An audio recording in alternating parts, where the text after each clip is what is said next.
A paz de nosso Senhor Jesus Cristo com toda a nossa querida mocidade.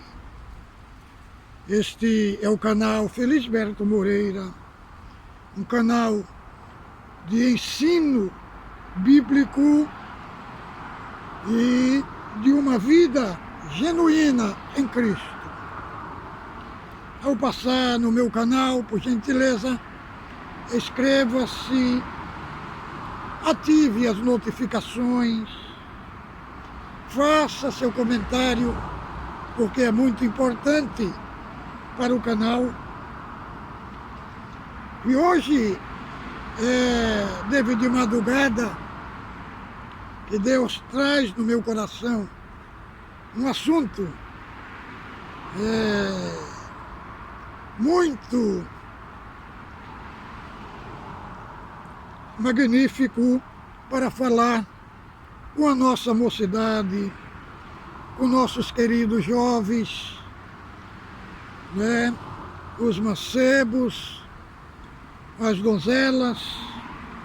É um prazer estar aqui, interagir com vocês no vosso mundo, É um assunto que muitos não gostam de abordar para falar com jovens, com adolescentes. Eu gosto muito de falar com jovens, os mancebos, com as donzelas, porque também fui jovem, igual vocês. Recitei muito, participei de muitas reuniões da mocidade e agora estamos com os cabelos brancos,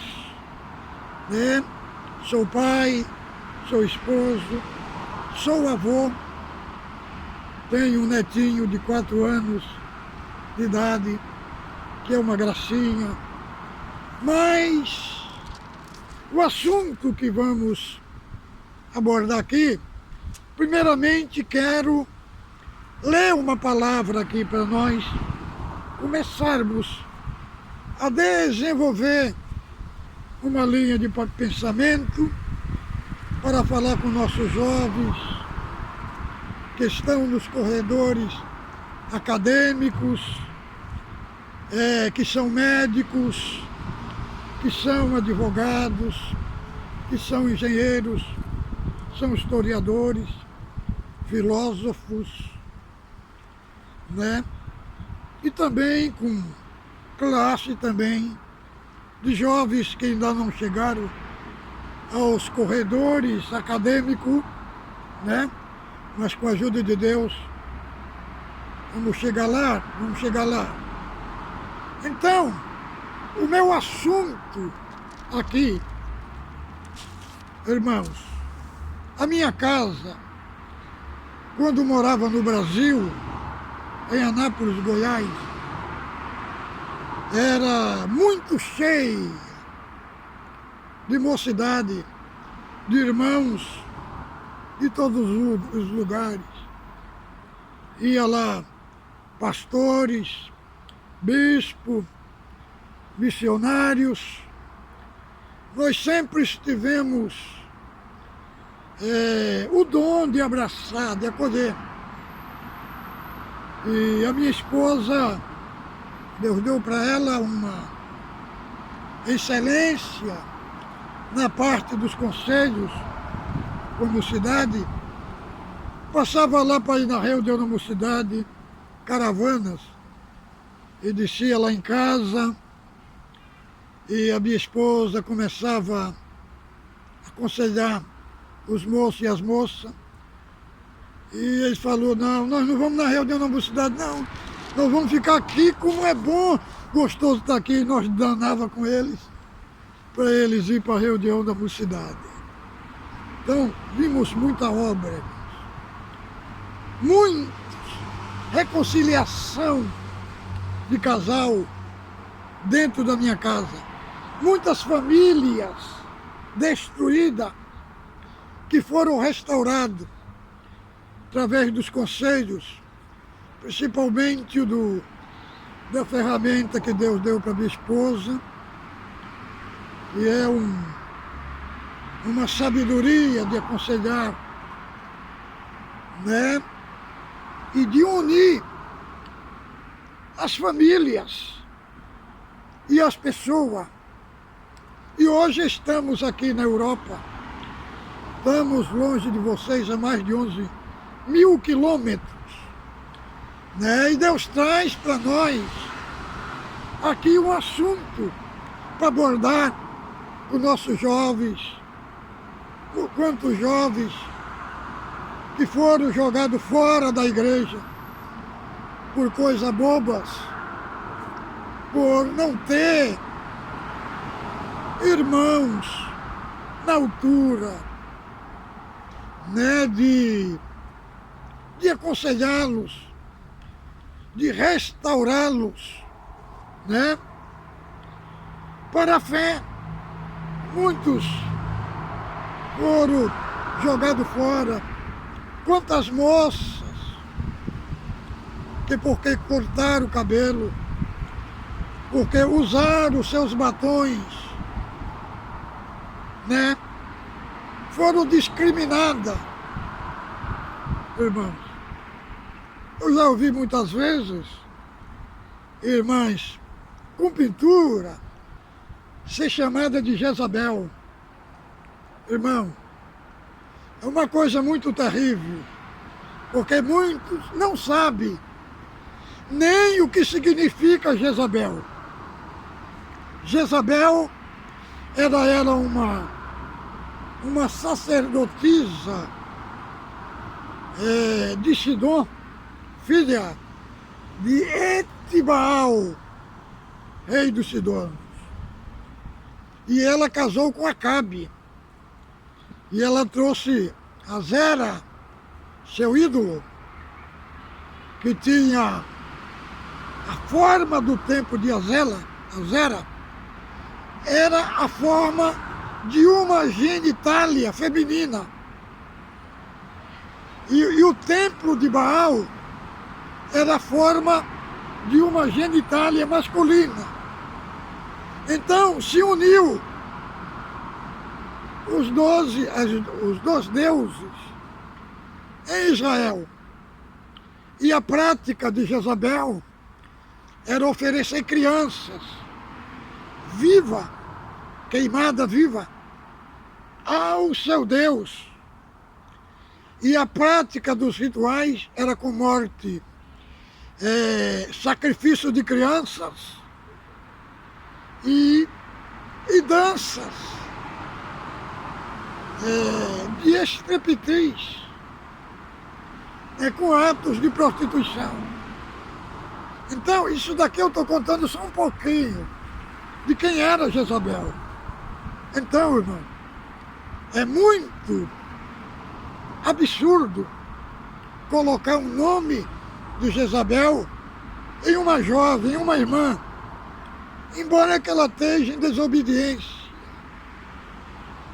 Então, a missão de um ministro é conquistar, irmão, é erguer as famílias. Eu sempre falo para os irmãos, eu digo, irmão, quando você chegar numa cidade, você conhece a Irmandade pelo ancião que lá está. Se o ancião for sábio, a igreja é sábio. Se o ancião for organizado, a igreja é organizada. É o mesmo caso da rainha de Sabá. Rainha de Sabá entrou, foi em Jerusalém consultar Salomão, porque ouviu falar da sua fama. Quando ela chegou em Jerusalém, irmão, ela não tinha visto Salomão. Quando ela começou a ver os copeiros, quando ela começou a ver a comida da cozinha, como os servos de Salomão serviam, como ele subia as escadas, como eles se apresentavam, diz a palavra que não se achou espírito nela. Falou, olha, o que eu estou vendo aqui, a sabedoria que tem aqui não é só fama. A sabedoria que esse rei tem é maior do que a fama que eu ouvi contar a respeito dele. Então, irmão, quando ela viu a organização do reino de Salomão, ela viu que verdadeiramente Salomão era um rei sábio. É igual um servo de Deus, ancião, que carregou a minha esposa no braço quando era criança. Nosso caro irmão Mário Felipe, ancião mais antigo de Brasília. Ele e o irmão João Francisco de Oliveira, os dois, foram ordenados num dia só. Só que a mão do servo, na hora da ordenança, ordenou primeiro o irmão Mário. Então o irmão Mário ficou como o mais velho, né? O irmão Mário Felipe, quem conhece, hoje já está velhinho, quem conheceu ele, um homem muito sábio, educado, finíssimo, que tinha o dom de lidar com todo tipo de gente, com a irmandade, com a mocidade. É um homem que está deixando, né, que não atende mais, mas tem seu filho lá, Alessio Felipe, né, que é fruto também dos ensinos que aprendeu do seu pai. Um homem que eu tenho uma admiração muito grande, um homem que conduziu a obra com sabedoria, sem machucar ninguém. Tinha o dom de conviver com todo tipo de pessoa. Eu falando aqui sobre Salomão, então Deus me traz aqui o irmão Mário Felipe. Então, irmãos, vamos falar aqui. Muitos que estão na frente da obra estacionaram no caminho, sabe? Não deram conta de acompanhar a mocidade, os jovens, os adolescentes. Por quê? Porque o mundo que eles vivem é um mundo diferente do que eu vivi, né? No tempo da minha mocidade, as coisas não eram da forma que é. E muitos, por não viver no século XX, XXI, não viver, irmãos, 2020, eles querem que os filhos sigam eles, seja como eles foi. Não tem como, irmão. A era é outra. O problema é o seguinte, que muitos pais estacionaram. Muitos pais têm a mente fechada quanto ao seu filho, aos seus filhos. Irmão, uma criança de 7 anos hoje, que tem um celular na mão, um ordenador na mão, é equivalente a um César de Roma. Eu vi num dos cultos, numa reunião de jovens menores no Brás, um ancião falando que puseram o recitativo lá 137 de Salmos. Não deixou recitar por causa de umas expressões que tem lá no livro de Salmos falando que era expressão pesada para as crianças. Eu vi que ele estacionou no templo, irmão. Irmão, crianças de hoje, 7 anos, 8 anos, sabe o que é que eles assistem? É filme de terror, é filme de guerra, é filme de assassinato. O problema é que a pessoa vai ficando enfiado dentro da igreja, sabe? O mundo vai evoluindo e ele vai ficando dentro daquela medidinha ali, entendeu? E aí ele vai querer lidar com as crianças como se fosse uma criança lá de 1970, 1940, querendo dizer, a mente vai fechando a mente e não vai abrindo para a realidade. Nós estamos diante de uma mocidade que convive, irmão, é com filósofo, é com mestre, é com PhD, é com homens intelectual que tem formação em matéria da ciência, da medicina. Então, os argumentos já não é mais os argumentos, irmãos, que tínhamos 20 anos atrás. Nós estamos em quê?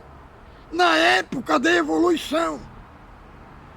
Esses moços que estão nos corredores da universidade, nos corredores acadêmicos, eles estão lidando, o que é?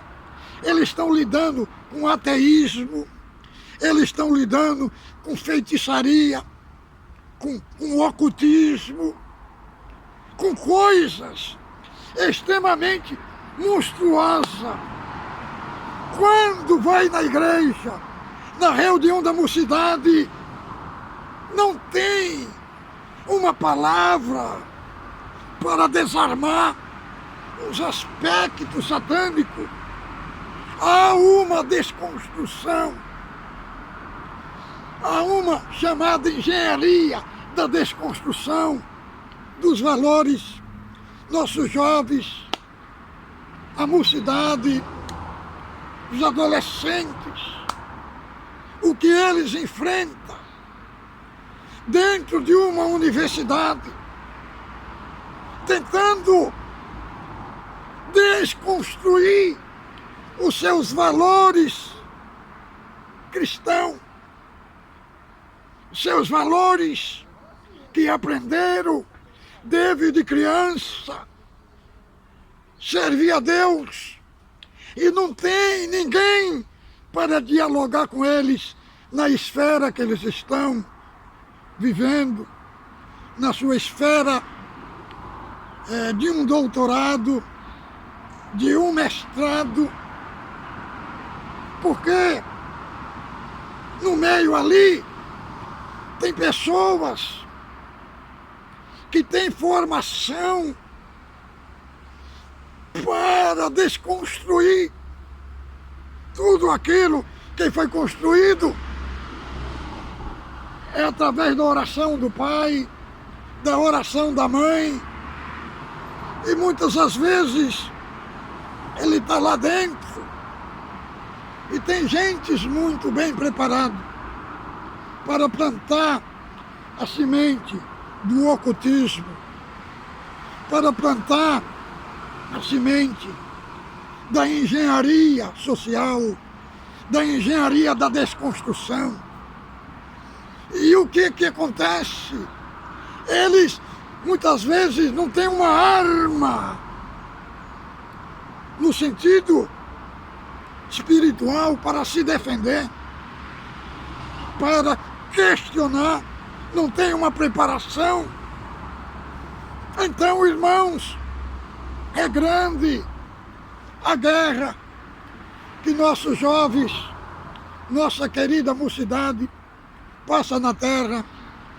E muitas das vezes, quando chega em casa, não tem um pai amoroso, não tem um pai que senta com eles para dialogar. O pai tem tempo para a empresa, tem tempo para os negócios, tem tempo para os seus empreendimentos e não tem tempo para a sua família, não tem tempo para o seu filho. Quantos filhos que quanto tempo que não recebe um abraço do pai. E muitas das vezes o pai quer criar naquela rigidez. E aí, chega em casa,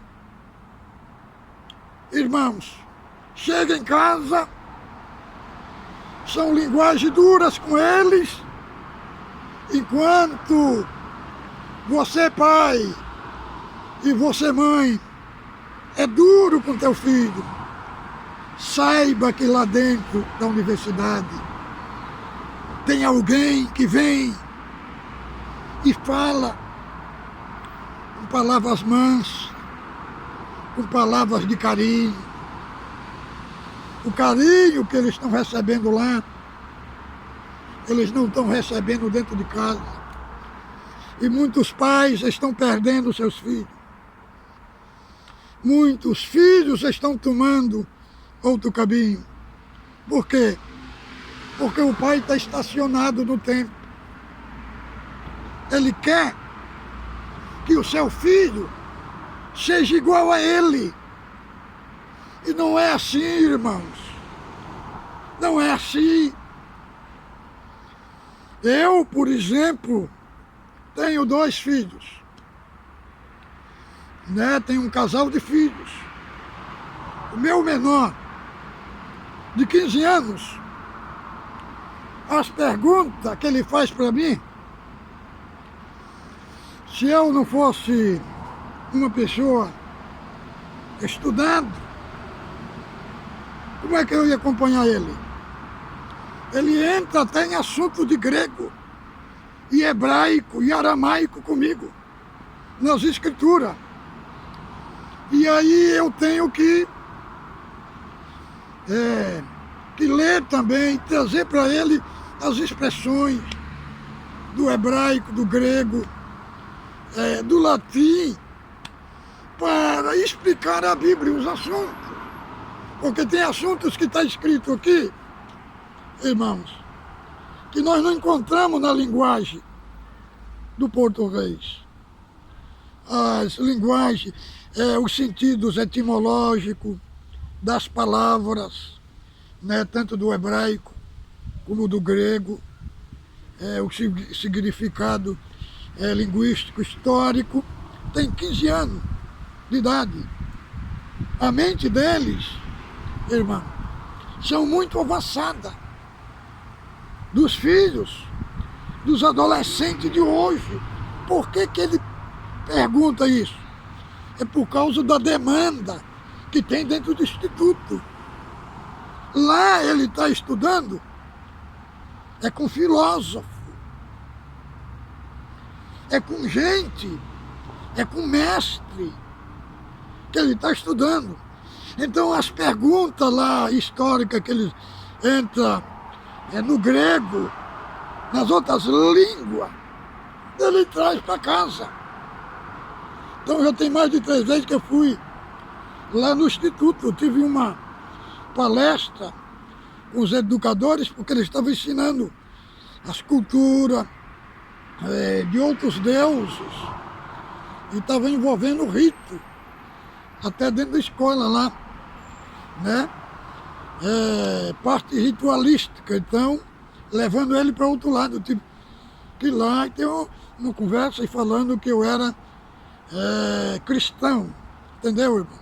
Então, irmãos, eu vou ler uma palavra aqui para nós.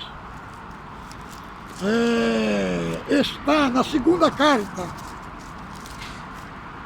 Deixa eu ver aqui, o apóstolo João. Apóstolo João. Vamos ver aqui.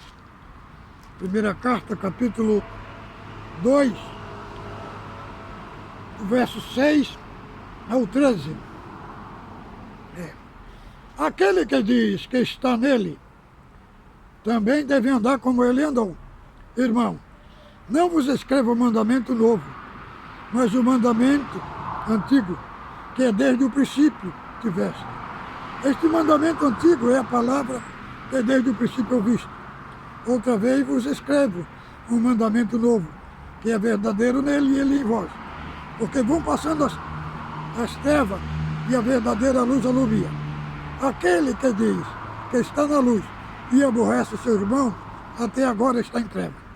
Aquele que ama seu irmão está na luz, e nele não há escândalo. Mas aquele que aborrece seu irmão está em treva, e anda em treva, e não sabe por onde vai, porque as trevas lhe cegaram os olhos. Vizinho, escrevo-vos, porque pelo seu nome vos são perdoados os pecados. Pai, escrevo porque conheceste aquele que é desde o princípio.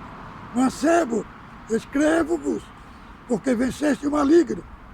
E eu vos escrevei, filhos, porque conheceste o Pai. Então, irmãos, aqui, um conselho da palavra, né? Mancebo, sois forte e a palavra de Deus está em vós. Mancebos, sois forte e já venceste o maligno. Então, aqui é uma palavra para nossos moços, as moças, né? Quanta guerra, quanto bombardeio filosófico, quanto bombardeio satânico contra a nossa mocidade, contra os nossos jovens, adolescentes, crianças também, que estão sofrendo. E o que está mais atacando a nossa mocidade são as ideologias, a desconstrução dos valores dos adolescentes, dos jovens, que estão sendo injetados neles através das redes sociais, do Facebook, né? Outras redes sociais. Então, as filosofias pagãs, as filosofias ocultistas, de espiritismo, que está entrando em massa na vida dos nossos jovens, dos adolescentes. E o mundo mais terrível e mais perigoso é o mundo virtual. Muitas vezes uma criança está trancada dentro do quarto e o pai está achando que ela está segura. E muitas das vezes os espíritos terrível, demoníaco, diabólico, através do mundo virtual, está muitas vezes pervertendo a mente do seu filho, formatando ele para o mundo, para o inferno, para ser um ocultista. E muitas vezes o pai E a mãe vê o comportamento estranho no seu filho e muitas vezes não sabe de onde vem. As redes sociais que está desconstruindo a vida moral do seu filho, dos adolescentes. E por quê, irmão? Muitas das vezes os pais não conversam com eles, não interagem no seu mundo. E muitas das vezes o próprio diabo e Satanás está arrancando o seu filho de você e você não percebe. E você não percebe, você está só na sua corrida pelo material e não vê que os seus filhos estão sendo arrastados diante do mal. Mas a minha palavra hoje é para os adolescentes, para aqueles que estão com a sua vida emocional destruída, destroçada. Saiba de uma coisa, é o seu irmão em Cristo que está falando contigo aqui, que te ama muito. Saiba de uma coisa, moço, moça, vocês têm um valor muito grande diante de Deus, mas vale a vossa alma do que este mundo todo. Muitas vezes jogado, abandonado, não recebe uma palavra de amor, de carinho, de abraço. Porque, irmão, em um sentido as redes sociais é boa, mas no outro sentido, o que foi que ela fez?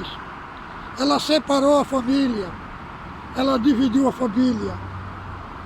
Os amigos que estavam perto ficaram longe, e os amigos que eram de longe ficaram perto. Já não existe mais o pai se sentar ao lado da mesa com seus filhos e dialogar com eles e os aconselhar, entrar num diálogo, ter um relacionamento. Os relacionamentos foram partidos no meio.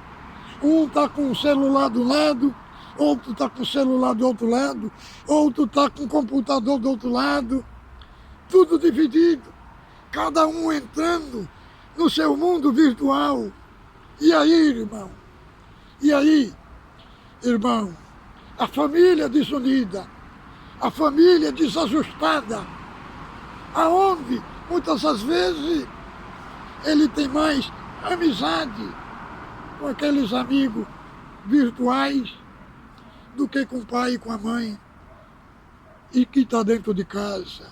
Então, o meu assunto hoje é com você, moço, é com você. Deus traz um assunto aqui. Daniel, seus companheiros no cativeiro de Babilônia foram levados para a Babilônia, diz o historiador Flávio Joséfo, que Daniel tinha uns 14 anos de idade. O bonito é que eles não se contaminaram. A cultura não influenciou eles, mas eles influenciaram a cultura. Eles revolucionaram a Babilônia. Revolucionaram. Quando trouxeram um prato do manjar do rei para ele comer, diz a palavra que Daniel, seus companheiros assentaram-se no seu coração em não comer, em não se contaminar com a comida do rei. Já pensou? O manjar do rei, uma comida saborosa, apetitosa. Só quem comia daquela comida era príncipe. Aquilo que cheirava bem para os outros moços. Aquilo que era bonito para os outros moços era feio para Daniel. E Daniel, seus companheiros, escolheram comer legumes. Escolheram comer legumes. Para os outros era feio, mas para Daniel era bonito, porque eles enxergavam do lado da cortina o esplendor de Babilônia, a glória de Babilônia, que tinha, irmão, uma glória passageira, sabe? Eles enxergaram algo além das cortinas, que impactou eles. E eles falaram para o dispenseiro, experimenta-me 10 dias. O dispenseiro falou, olha, se vocês comerem dessa comida e os vossos rostos se tornarem diferentes dos outros moços, eu vou ser morto. Eu vou ser morto. Não, experimenta-se só 10 dias. Experimentou eles, irmão. 10 dias. Com 10 dias, o rosto deles estava mais corado, estava mais gordo. Só para os irmãos entender, para a mocidade entender, para os jovens entender. Nós sabemos que o legume, ele nutre, mas ele não engorda. Mas aquele fez o rosto dele ficar gordo. E aí deixou, né?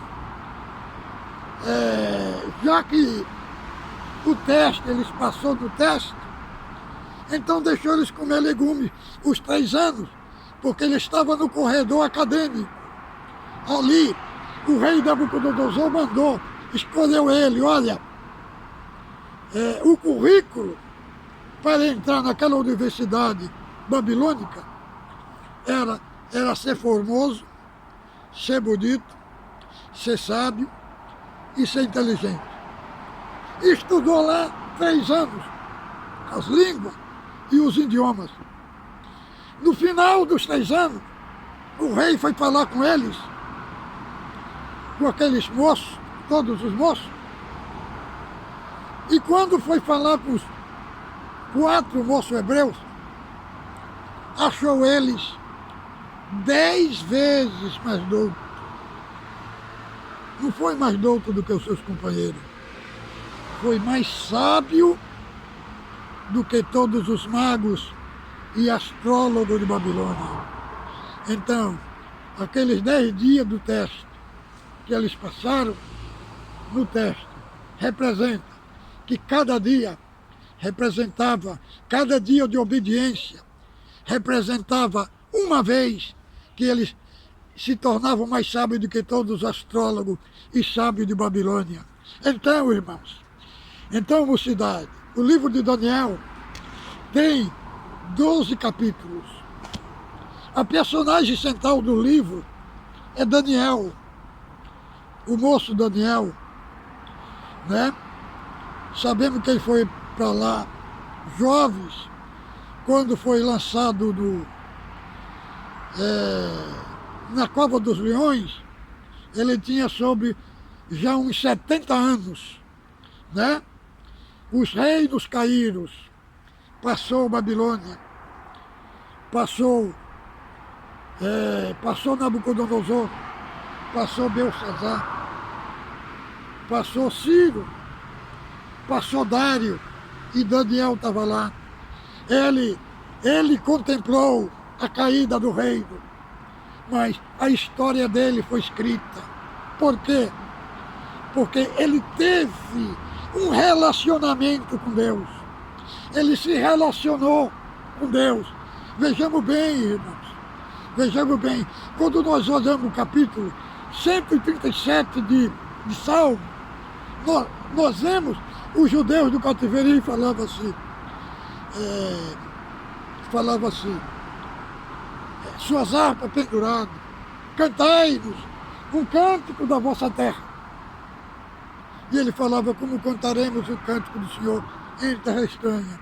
Ele só sabia adorar a Deus dentro do templo. E Daniel, seus companheiros, foi um exemplo. Eles não tinham templo, não tinha instituição lá, mas eles adoravam a Deus, porque, irmão, o relacionamento era com Deus.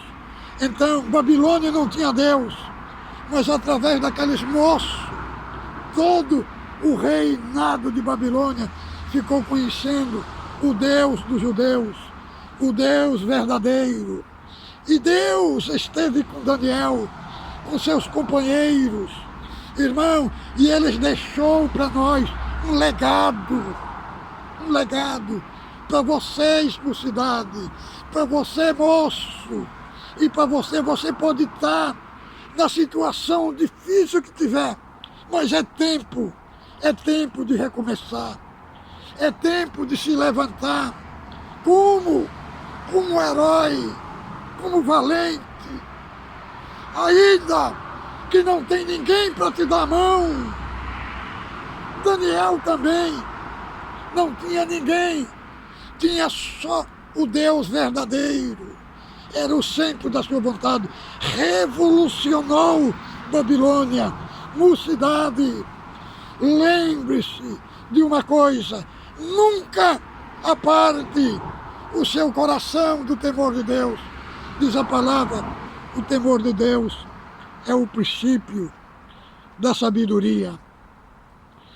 E todos aqueles que sofreram, que foram massacrados, mas que não abandonaram o Senhor deu uma volta por cima na vida dele.